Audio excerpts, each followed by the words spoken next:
Natatandaan mo, Weng, Mm.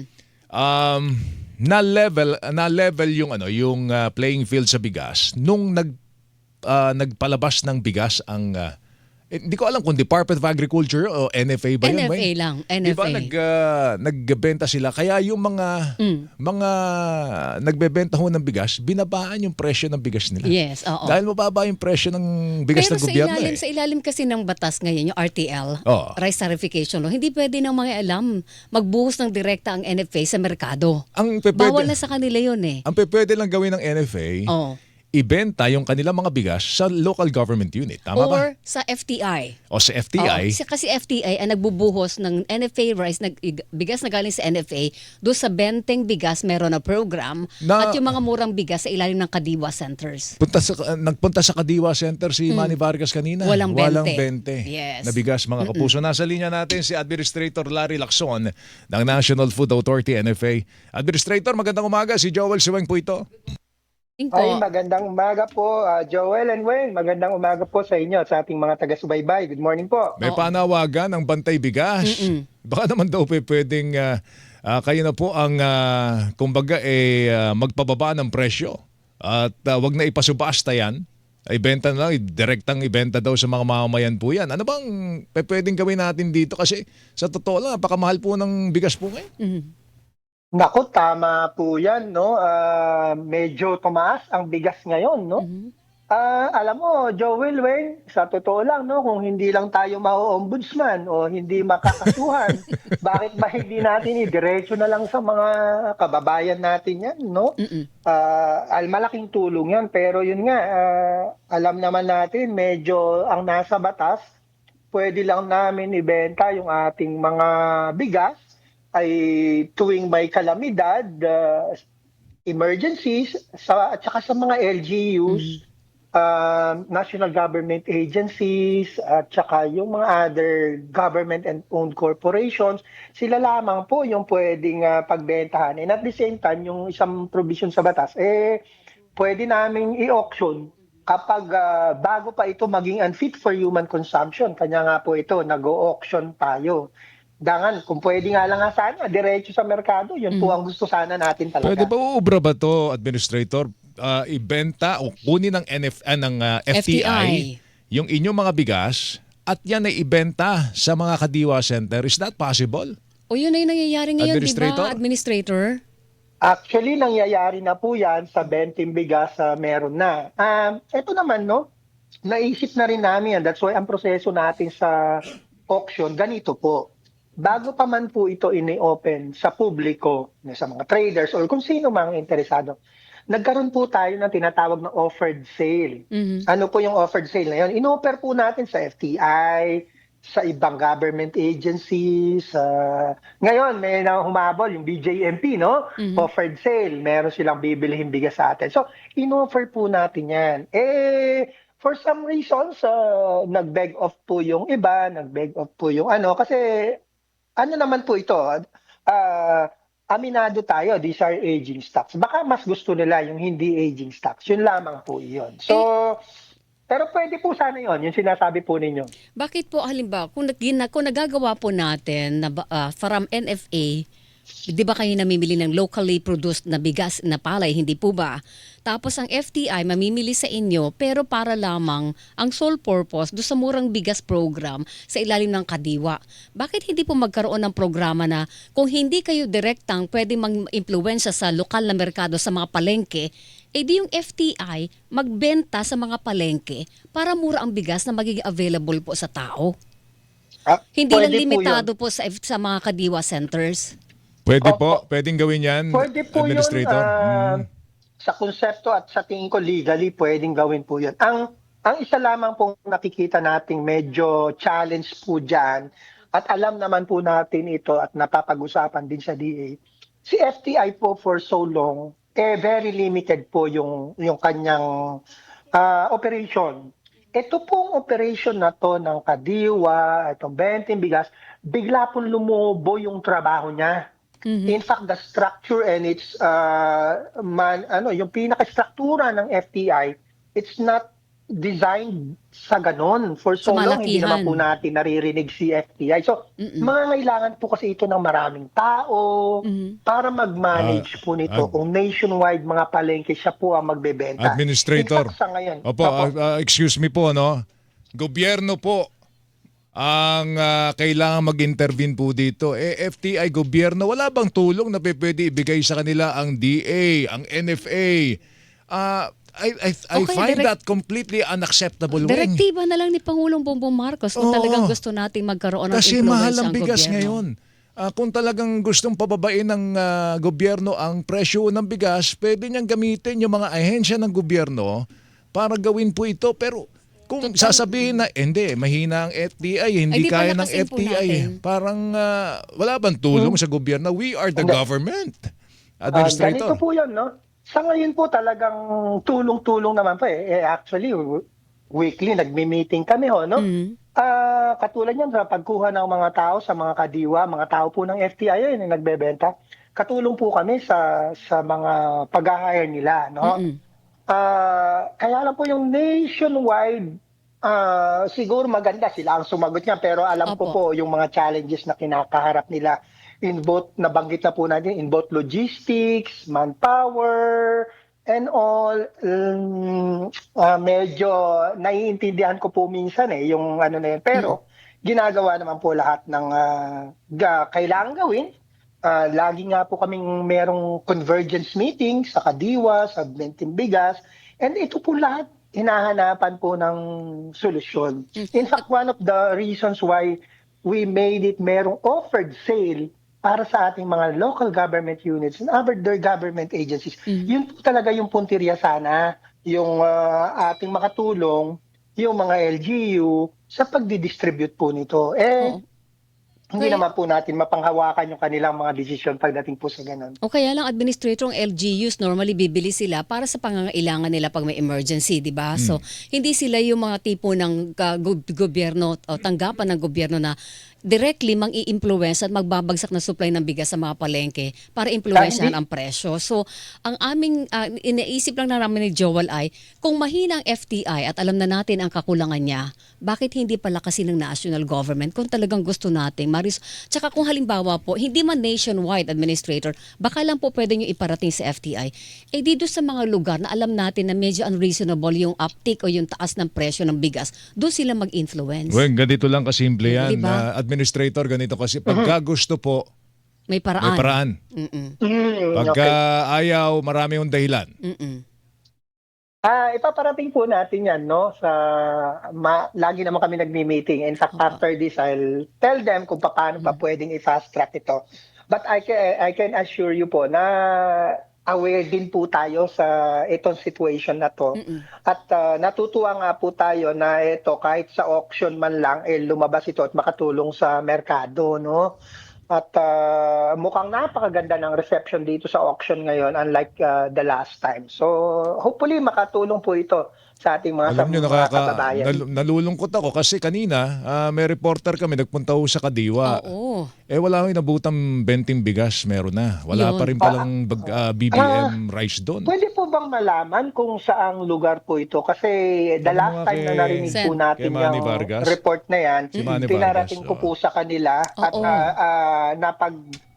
nahimay kung ano naging problema. Meron po kasi mga Oo. kadiwa na run by co-ops na hindi po nagke-carry ng 20 bigas dahil nga po kung ano yung kuha nila sa FTI 20 rin nila ipapasa, natural po wala silang tubo, yung iba hindi po talaga nagke-carry. So ginawan po ng paraan niya ni DA at ngayon ang direksyon ay suportahan sila pagdating sa labor, bigyan sila ng tao na taga-supot, pwede pang para at least meron silang ganansya. Isa po yun sa mga dahilan na mayroong mga kadiwa na not run by DA, not run by LGU, but run by our partner co-ops. Ito, Mahirap pala yun. Manila City Hall daw po, yung Kadiwang Manila pinuntahan. City Hall. Oh, yung Tama. pinuntahan ni Manny Vargas kanina, wala akong BBM doon. Tsaka noon, di ba, kung kamakailan na interview namin kayo as administrator at sinabi din namin sa inyo na may mga nagpaparating sa amin na yung mga Kadiwa stores na pupuntahan nila walang 20 pesos na per kilo na bigas. So parang ano ba yung, kung may mga spots, di ba Joel, iba't ibang lugar, baka po may problema talaga sa supply? Kasi sa supply po, ako naman, lagi ko naman pong binabanggit sa inyo, ang supply po natin ay nasa 2.7 million bags. 750,000 lang i-auction. Meron po tayong mga 2 milyon na which napakarami po noon, Oo. no? Sa supply po in terms of sa aming mga bodega, meron po Regular yun po po ang ba masasabi ko lang. regular po ba ang kuha naman ng FTI sa inyo para doon sa Ay, bulto na kailangan para sa benting bigas meron na? opo, araw-araw ay may pinipirmahan po ako tong authority kung sino-sino po yung mga nagwi-withdraw na representative ni FTI. So Opo. araw-araw po yan merong withdrawal. Okay, binabalak niyo po, Administrator, na buhayin, di ba, ang NFA store sa mga pamilihan para kung sakali, makatulong na ibalansehin ba, gawing mas stable ang presyo ng bigas? Nasaan na po yung planong yon? Naku, tama po yan. Yan po talaga ang ating plano at pinapangarap. Andito na po, nasa LEDAC priority bill po itong magsasakatuparan po noon. Ito pong pag-amyenda dito sa rice tariffication no. At ang target po nito by June maipasa na. So we're hoping within the year mabuhay po natin yung ating mga accredited rice retailers, NFA retailers nationwide na ang kabuuan po niyan, Joel, 60,000 nationwide. So malaking tulong po yan kung lahat po ng yan ay meron pong supply ng NFA rice. Okay, kung yung 60,000 na yan mabubuhay, Administrator, anong klaseng bigas ang ibabagsak nyo dyan? Hindi naman po yung aging stocks. Ay, definitely hindi po. Hindi po. At Ito po yung mga regular stocks. Ang mga aging stocks will be sold through auction lamang Through auction. po. And Yun po ang sinisiguro po natin. magkano po maipapako ang presyo ng NFA rice kapag nabuhay ang 60,000 retailers na yan? Assuming po sa sitwasyon po natin ngayon, no, na ang ating regular rice ay binebenta po natin sa DSWD and other government agencies at 33 pesos. 33 pesos. Noong nakaraan po panahon, nung po nagbebenta pa po tayo sa merkado, wala pa po yung RTL, yung 25 pesos po, nagiging 27 pesos. Para po tubo ng retailer, 2 pesos. Sa ngayon po, kung by ratio and proportion, probably 2 to 3 pesos po yan ang magiging tubo ng retailer. So kunin nila sa amin ng 33, benta nila hanggang 36. So, Yun hindi- po yung nakikita nating figure dyan. Kasi hindi sasampa ng 40 kada kilo. Ay hindi po, Malaking medyo bagay yun. marami na po masyadong tubo yun. Malaking bagay na yun. Reflect din po yung presyo ng mga retailer, itong 60,000. Pag po lumampas sila dun sa price na tinakda namin, tatanggalan po sila ng lisensya. Lisensya. Alright, ito lang. Habang pinag-uusapan natin ito, Administrator, may mga nagte-text po rito. Dito po sa Department of Agriculture sa Elliptical Road, nagpupunta ho kami dyan para bumili ng benteng bigas. Meron na, wala po kaming mabili. No? Sa DA na yun, yan, Weng, Sa DA na yun. Sa DA na yun.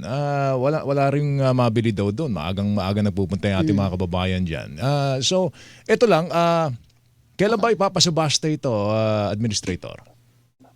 Ang opening po ng mga bid docs or yung pag-auction natin ay today po, Today. no? February 20. Ngayon po bubuksan at natutuwa po kami, ang ganda po ng reception, meaning biruin nyo ho, sa bid documents pa lang po, naka 3.6 million na kami na proceeds sa bid docs pa lang, sa dami po ng gustong sumali, no? Hanggang sa araw na ito, last day po kahapon ang pagbili ng bid docs. So, more than 750,000 bags po itong ina-expect natin na successfully mabibid out po natin. 750,000 bags po yan na sanay napadaan natin sa FTI, Weng. Oo, At no? naibenta natin na mas mura O baka sa ating mga kababayan. Baka naman bago natin ipasubasta, explore muna natin yung possibility na ipadaan po muna natin ito sa FTI. Ano po, ang ating sistema po ng pag-auction actually, until today, pwede pong bumili yung mga ahensya na binigyan po namin ng offered sale, no? Pwede po silang bumili anytime until mag-open na po tayo ng bid mamaya. Pag nag-open na po tayo ng bid mamaya, tapos na po. Hindi na po sila unahin natin yung mga kayaan na po natin proseso. Yung mga ahensya ng gobyerno, unahin natin sa sa pagbebenta o pwedeng bentahan po nitong bigas na ito? Kasi kung trader ang bibili nito, Siyempre malaki patong noon pagdating sa palengke. parang magkano ba ang siyempre magbibid sila diyan. Magkano ba minimum bid diyan, Yung per kilo ba? administrator? Depende sa age ng bigas. Yung pinakamatandang bigas, 22 pesos, point something, no? 22.16 yata yung per kilo ng floor price. So meaning pwede kang mag-bid ng 22.50 or Ayun, 23. oo. So ganun po. Tapos yung pinakabatang bigas na 3 to 6 months, yan po ay may 25 pesos roughly, point something din, no? 25 pesos per kilo ang floor price. Yun. So pwede po mag-bid ng 26, 27, yun po. I-emphasize ko lang, Joel, Weng, no? Bago pa man tayo pumunta sa auction na ito, matagal pong panahon na sinulatan po natin ang lahat ng ahensya para po dito sa offered sale, para po, kumbaga first bid sila sila po ang mauna. Unfortunately po, meron pa rin pong natira at ito nga po yung 750,000 bags na wala na po tayong magagawa, nabigay na po lahat ng So malamang mga pagkakataon. traders po 'yan, Opo. no? Mga traders niya, administrator ang magbibid po niyan, tama ho ba? Ay, malamang po. Kasi Ayun, kung hindi ka naman trader o hindi ka rice miller o hindi ka yung iba, probably, no? Pwede rin sa feed business. Kung wala po silang ganong kakayahan, mahirap pong makipag-bid, May no? diferensya ba yung luma dun sa 3 months old? Dun sa, ano ba yung pinakamatanda dyan? Sa isang Meron po subasta. 18 months May 18 months. May pagkakaiba ba Anong ang klase itsura nun? niyan? Tsaka amoy o whatever? Lasa ba pag Administrator? Generally po may pagkakaiba, no? Natural po na nag-iiba ang odor ng bigas habang tumatagal. Alam mo naman po natin yung amoy ng laon, no? Sa color din po, natural tendency po niyan habang tumatagal, medyo nagkakaroon ng discoloration.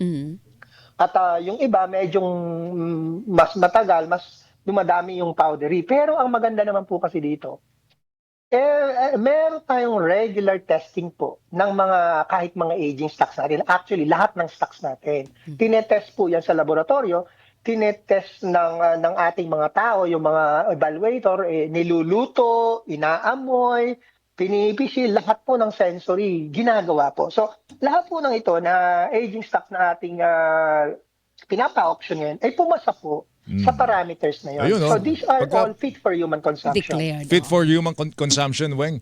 So kung binili mo ng 22.50 yan, Oo. pwede mo ibenta ng 45, Yun nga. 50, Ang di ba? problema, wala na At kayong control doon, You wouldn't know the administrator. difference. Hindi, I oo. tell you. So ang makikinabang dito mga traders. Yan lang nakakalungkot dito, administrator.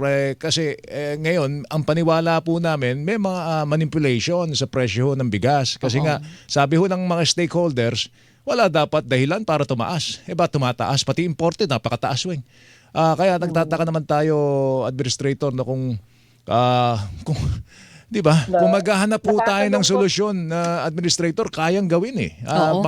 Malaki maitutulong ng Nakakalungkot nga po. NFA di ba? Nakakalungkot po, no? Talagang sabi ko nga, bakit hindi nila binili muna para mapakinabangan diretso ng mga kababayan natin. Pero yun nga po, hindi kasi kaya natin pwedeng antayin sila forever na bumili. Hindi naman po pwedeng offer tayo ng offer. Ayaw naman nila ang bumili. Ito na po ang anihan. Parating na next month. Kailangan din po namin gumawa ng paraan na ito'y lumabas para naman po at least maaluan po yung ating mga bodega. And at the same time po, natutuwa naman po ako sa ginawa nating proseso kasi unang-una ito pong auction na to, dumaan po sa NFA Council, pina-approve po natin yung volume. At ngayon po, auction po talaga ito, napakarami. Unlike before na I don't know kung paano nila ginawa. Kasi maingat po tayo sa proseso at ayaw nating magkamali. So, yun lamang po ang masasabi ko na we have exhausted all the means para ito sana ay pwedeng madiretso natin sa mga government units natin. Unfortunately, meron pa rin natira ito po na kailangan na rin po nating i-auction. At kung hindi naman po natin ito i-auction, at tumagal din po sa amin at dumating sa punto na hindi na po fit for human consumption, patay din po kami Sayang naman, sayang din. makakasuhan Oo. din Tsaka po sila yung tayo. makakasuhan. Anyway, Administrator, salamat sa oras. Pasensya na kayo doon sa medyo passionate kami ni Weng dito sa issue Sa ng bigas, bigas. Pagpasensyahan niyo na po. Naiintindihan ko po. Sayang lang kasi Ang talaga. puso nyo po, ang puso namin din sa inyo, pare-pareho po. Kaya lang, ayaw you. naman po natin makasuhan. Oho, Maraming sige. salamat po. Administrator, thank you. Good morning, sir. Administrator Thank you. Larry Lacson Thank you. ng National Good morning. Food. Good morning. Thank Good you. morning. Good morning, sir.